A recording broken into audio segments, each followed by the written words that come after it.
Vamos a orar. Padre Celestial, te pido en esta mañana que, Señor, tú nos hables. Padre, tú que estás exaltado por encima de los cielos más altos, pero te inclinas, Señor, y tú oyes nuestra oración. Padre, te necesitamos, Señor. Manda tu Espíritu que se mueva en nuestros corazones y que nos ilumine. Te lo pido en el nombre de Cristo Jesús. Amén. Hace años enseñaba clases de inglés en un complejo de departamentos en el área de Chicago cuando sucedió algo insólito. Se dio una aparición de la Virgen María, o al menos así la gente lo interpretó. En ese complejo de departamentos, la mayoría de los residentes era de origen latinoamericano. Entonces había luces de seguridad sobre los costados de los edificios y se prendían de noche. Y una noche se prendió una de esas luces y echó una sombra triangular que se parecía con un poco de imaginación. Se parecía con un poco de imaginación a la figura tradicional de la Virgen de Guadalupe. Entonces todo el mundo empezó a decir, la Virgen se ha aparecido. Y yo lo vi también, era una sombra triangular como se lo describo. Pero no tardaron mucho en hacerle un altar y la gente traía flores y casi todo el tiempo había alguien ahí que estaba viendo esa sombra que supuestamente era la Virgen. Después de 1 o 2 semanas, en las entradas de todos los edificios, alguien colocó una hoja fotocopiada que decía un mensaje de la Virgen.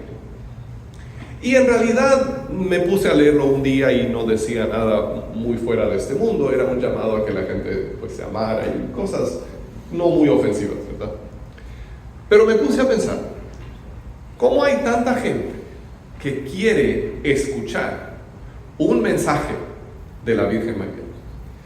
Y no tienes que ir a un complejo de departamentos en Chicago, ni tienes que ir a la Basílica de Guadalupe, no tienes que ir a ningún lado para recibir un mensaje de María, porque María nos ha dejado un mensaje aquí en la Biblia. La Biblia registra un mensaje de María para nosotros. Y eso es lo que vamos a leer en esta mañana. Se encuentra en Lucas capítulo 1 del 46 al 56. Y María dijo estas palabras cuando fue a visitar a su parienta Elizabeth, que estaba embarazada, iba a ser la madre de Juan el Bautista. María estaba embarazada con Jesús. Entonces, si se acuerdan de la historia, cuando María entró a la casa de Elizabeth, el bebé, que era Juan el Bautista, brincó de alegría porque supo que estaba en la presencia de Jesús. Y Elizabeth pronunció unas palabras. Ahora vamos a ver lo que dijo María en esa misma ocasión.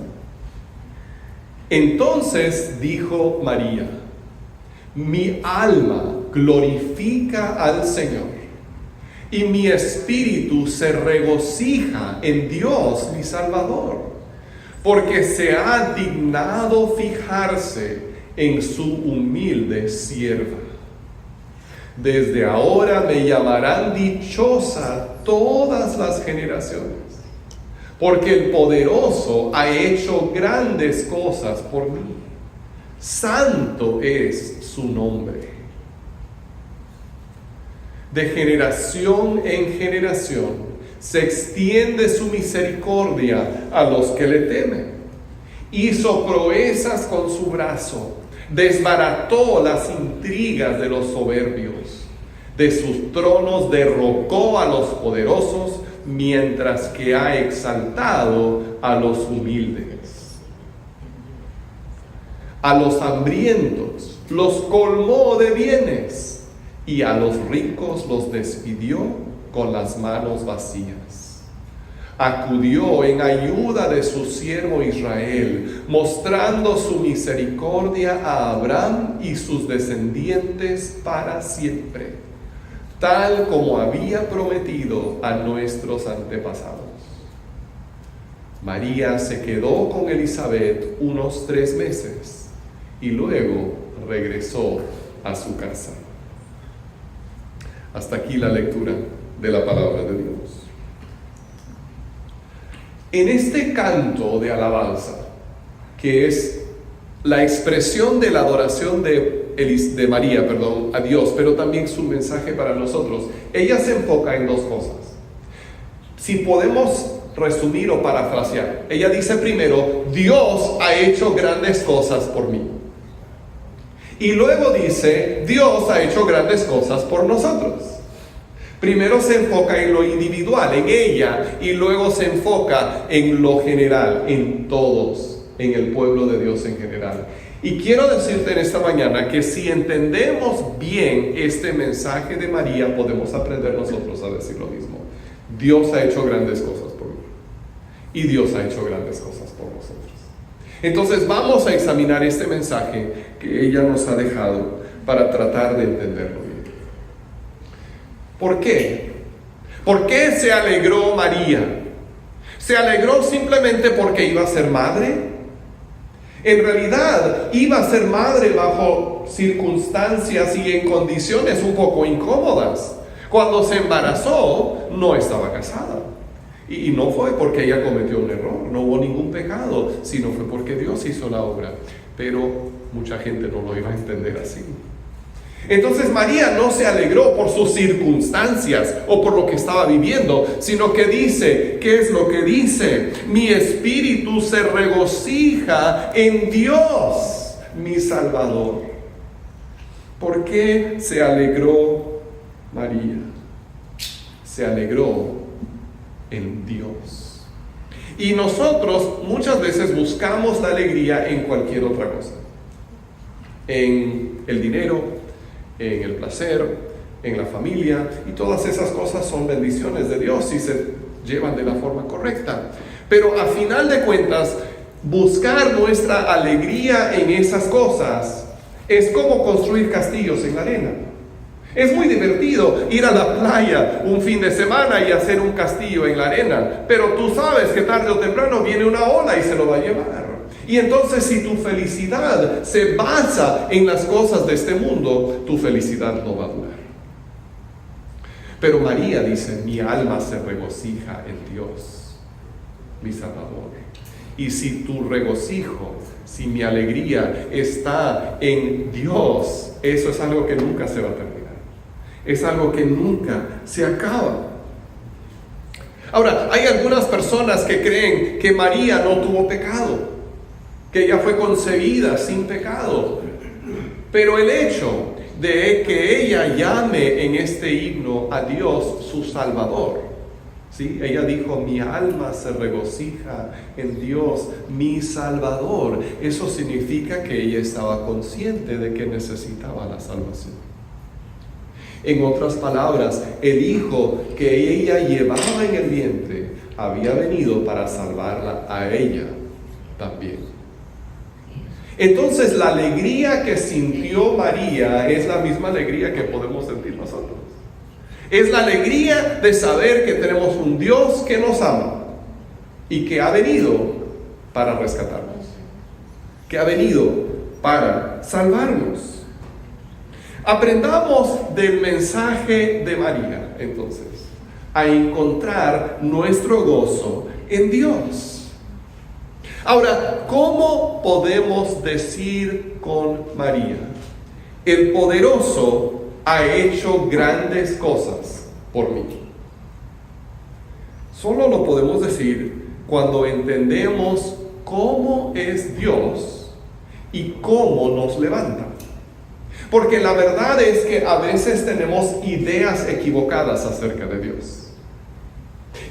Nos hacemos un Dios en nuestra imaginación. Pensamos que Dios va a obrar de cierta manera y cuando no lo hace, nos quedamos decepcionados. Por eso tenemos que entender cómo es Dios en verdad, cómo Él se ha dado a conocer en la Biblia y cómo es que Él nos levanta. María vio a un Dios que tumbaba de sus tronos a los reyes prepotentes y orgullosos. Y ella estaba viendo proféticamente que Dios ya lo está haciendo, y un día toda la gente poderosa que se considera mucho y que domina y maltrata a los demás, toda esa gente va a ser derrocada de su trono, va a ser tirada al suelo, mientras que Dios levanta a los que son humildes para exaltarlos, como lo hizo con María también. Ella fue una campesina sencilla de un pueblo pequeño. Nadie se habría fijado en ella. Humanamente hablando, no tenía nada de especial. Pero Dios, en su infinita gracia, la vio y la escogió. Le dio el gran honor de ser la madre de su Hijo, nuestro Salvador. Dios se fija. Escúchame, Dios se fija en los que tienen una fe humilde. Esa es la gente que Dios está buscando. Él se resiste a los orgullosos. Él busca y levanta a los humildes. Dios no funciona de la manera en la que funciona el mundo. El mundo se enfoca en los que se hacen grandes, en los que se creen alguien, se visten de lujo y ostentan sus riquezas y dicen: mírame a mí, yo sí soy alguien. El mundo ve a los que se creen mucho, pero Dios no. Dios se fija en los que reconocen su necesidad de Él y esperan en Él. Ese es el problema con el orgullo. El orgullo te hace pensar que tú no necesitas a Dios. Entonces Dios dice: ya pues, a ver cómo la vas a hacer, tú solo.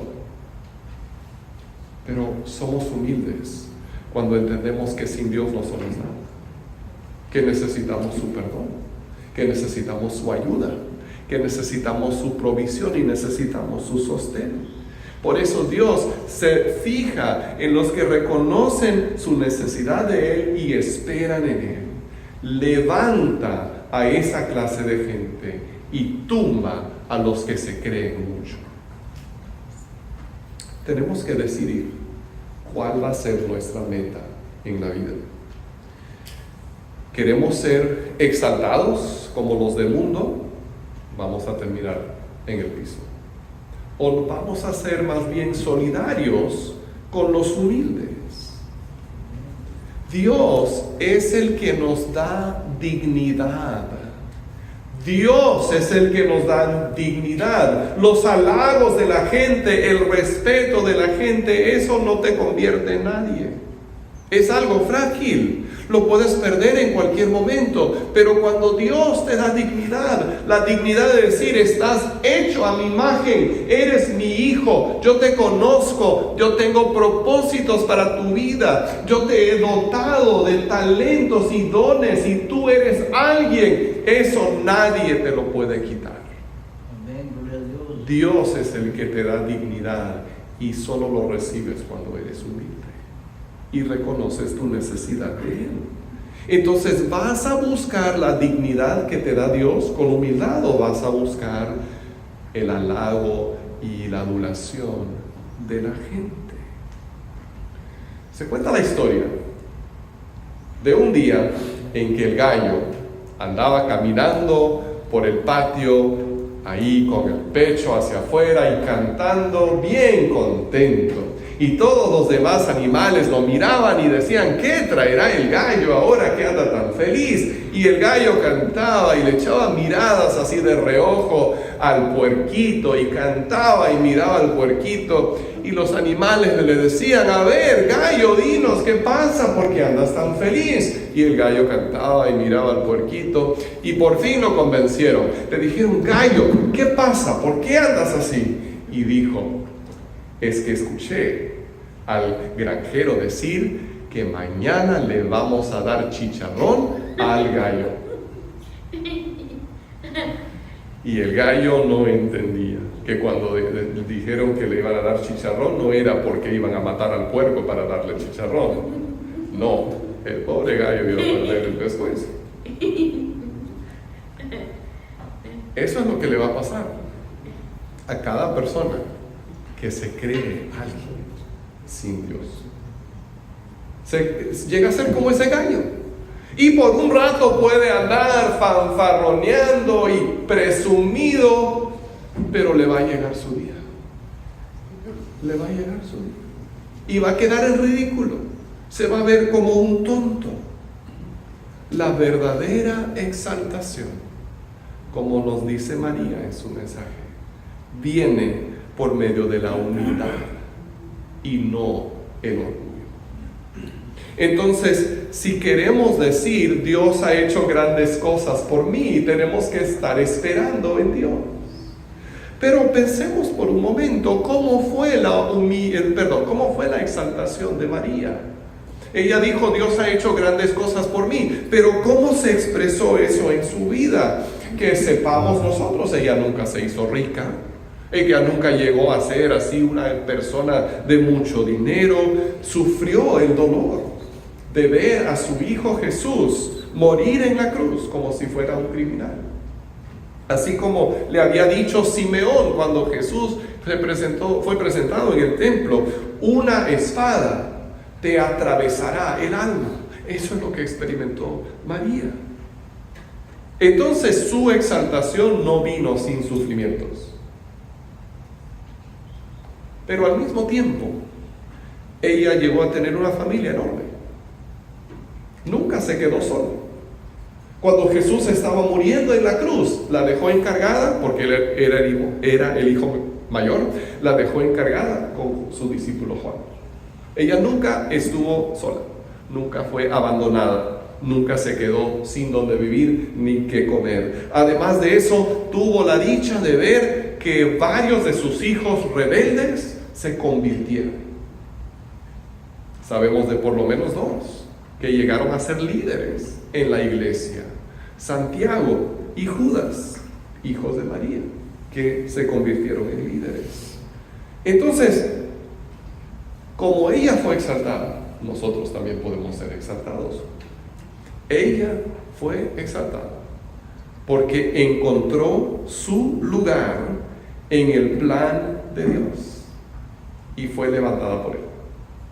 Y cuando tú y yo somos humildes y buscamos nuestro lugar en el plan de Dios, también somos levantados, exaltados, elevados por Dios. Entonces, ¿qué nos dice María? Ella nos dice, Dios ha hecho grandes cosas por mí y también quiere hacer grandes cosas por ti en tu vida individual. Ahora también, ella nos dice que Dios ha venido a salvar a su pueblo. Dios ha hecho grandes cosas por mí, Dios ha hecho grandes cosas por nosotros. Durante toda la historia, Dios ha estado obrando para realizar sus propósitos y rescatar a su pueblo. Hace 4,000 años le hizo promesas a Abraham. Esas promesas se iban a cumplir en un pueblo, en una tierra y en gran bendición. Y María expresa el cumplimiento de esas promesas diciendo esto: acudió en ayuda de su siervo Israel, mostrando su misericordia a Abraham y sus descendientes para siempre. Entonces María vio que esa promesa que Dios había hecho 2,000 años antes, ahora se estaba cumpliendo en ese bebé que iba a traer bendición a todas las naciones. Ahora tú y yo no somos judíos. No pertenecemos físicamente, no tenemos ese ADN de Abraham, por lo menos la mayoría, no pertenecemos físicamente al pueblo de Israel, y sin embargo, tú y yo, por la fe, participamos en esas promesas que Dios le hizo a ese pueblo. Porque en Romanos 11:17 leemos esto: algunas de las ramas han sido desgajadas, y tú, siendo de olivo silvestre, has sido injertado entre las otras ramas. Ahora participas de la savia nutritiva de la raíz del olivo. En otras palabras, nosotros como gentiles, que no somos judíos, hemos sido injertados en ese tronco que es el pueblo de Dios que nace de Abraham y con la promesa que Dios le hizo. ¿Alguna vez has visto un injerto? Nuestros vecinos, cuando era niño, tenían un árbol, porque en el Perú se hacen grandes como en México, ¿no? Los árboles de Nochebuena. Ella tenía un árbol de Nochebuena donde se había injertado una rama blanca en medio del árbol. Entonces cuando echaba flores era rojo, blanco y rojo, que son los colores de la bandera peruana. O sea, tenía su Nochebuena como la bandera. Era un injerto muy, muy bonito. Y así dice Dios que tú y yo somos injertados.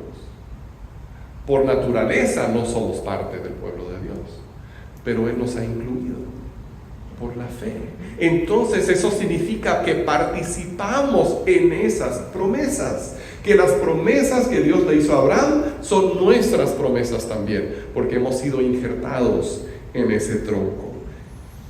Cuando María dice que Dios ha acudido para ayudar a su siervo Israel, nosotros somos parte de ese pueblo que Él ha venido a salvar. Podemos encontrarnos en esas palabras. Somos parte del pueblo de Dios.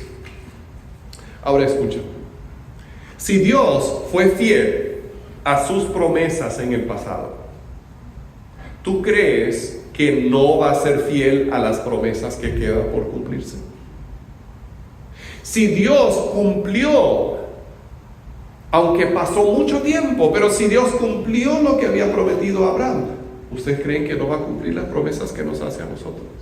Claro que sí, claro que lo va a hacer. Entonces hay cosas que todavía quedan por cumplirse, pero no cabe duda que se van a cumplir y podemos confiar, porque Dios ha sido fiel en el pasado.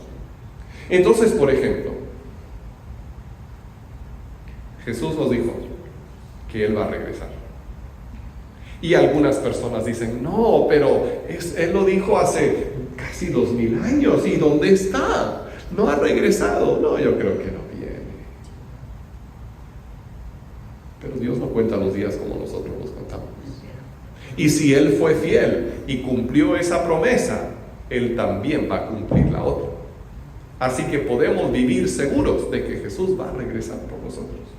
¿Cuándo? No sabemos, pero de que viene, viene.